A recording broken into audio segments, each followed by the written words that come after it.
Hi, I'm Hannah Pyman from the University of Essex. My session is entitled Is Play-Doh Virtually Worthless? Delivering a hands-on session in an online format. Firstly, I want to introduce a game called Copyright Dough that was designed by my colleague Katrina Sinsbo and I. Copyright Dough is an interactive workshop activity that aims to teach PhD students, researchers and professional services staff about copyright licenses and exceptions. Within the game, each player is assigned a role at different stages of their academic career. These roles are creator, teacher, researcher, or student. Each of these roles create Play-Doh models and assign copyright licenses to their models. The game uses playing cards to assign each player their role, tasks, and license. The teachers, researchers, and students' models all use the creators' models in some way, whether they are inspired by the creators or create copies.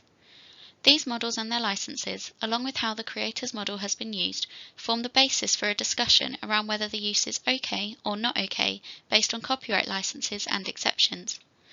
Players vote whether the use is okay or not okay using red and green voting cards.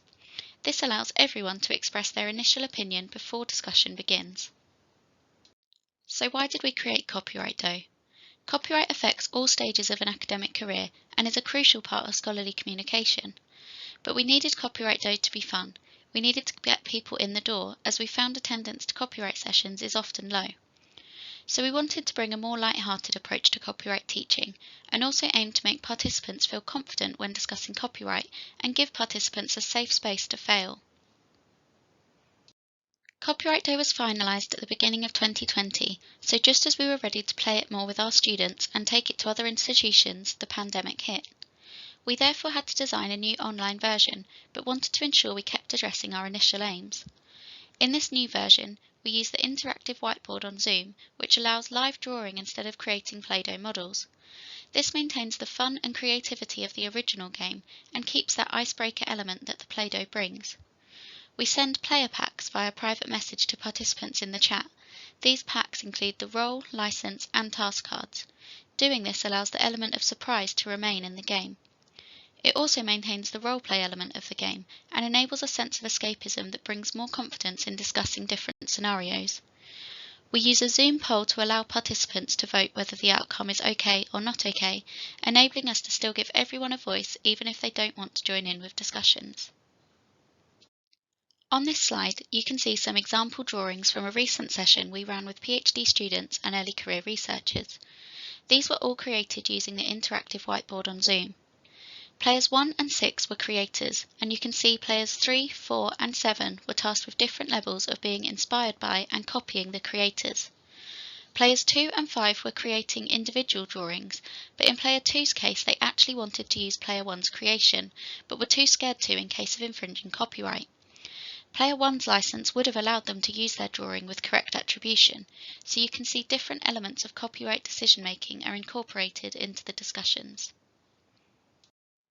I now want to highlight why we think this new online version works. Firstly, the new version is still interactive. It incorporates the concept of serious play as the game has been developed with a learning outcome in mind. The learning outcome is to better understand copyright licenses and exceptions and the ways these affect different stages of an academic career. This is still met online. It also is still able to immerse players. Players are all given individual roles within the game. They are therefore encouraged to think outside of their own context, giving players a safe space to fail. It also still works as an engagement tool. It makes copyright sound fun and gets people into the room, albeit a virtual room. This version still also prompts discussion.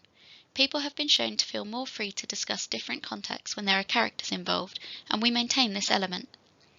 Players are also given factual information to support their discussions through information sheets, and having this information increases their confidence when discussing a complex issue.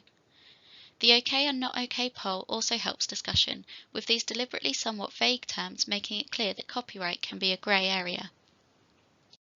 Perhaps most importantly, the online version still shows copyright as an enabler of creativity. This was an important original aim of ours, as we wanted to highlight that copyright licenses and exceptions can be used to ensure work can be built upon, but in a way that is fair and acceptable to the creator. It also allows a better understanding of how copyright affects different people in different ways, allowing participants to put themselves in the shoes of others. This can be crucial when making copyright decisions. Finally, while we certainly miss the Play-Doh, we've found that the online version keeps the fun of in-person gamified teaching and provides a memorable experience for participants in the face of countless Zoom webinars.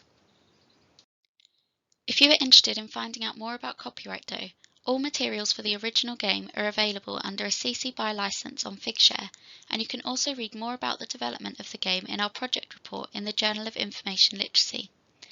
The materials for the online version have not yet been uploaded to Figshare, but this is something I hope to do in the not too distant future. In the meantime, feel free to adapt the original materials if you'd like to run an online version. Thank you for listening to my presentation today. I look forward to discussing this further with you in the live session at I Can't Believe It's Not Icepops, and will be happy to answer any questions then.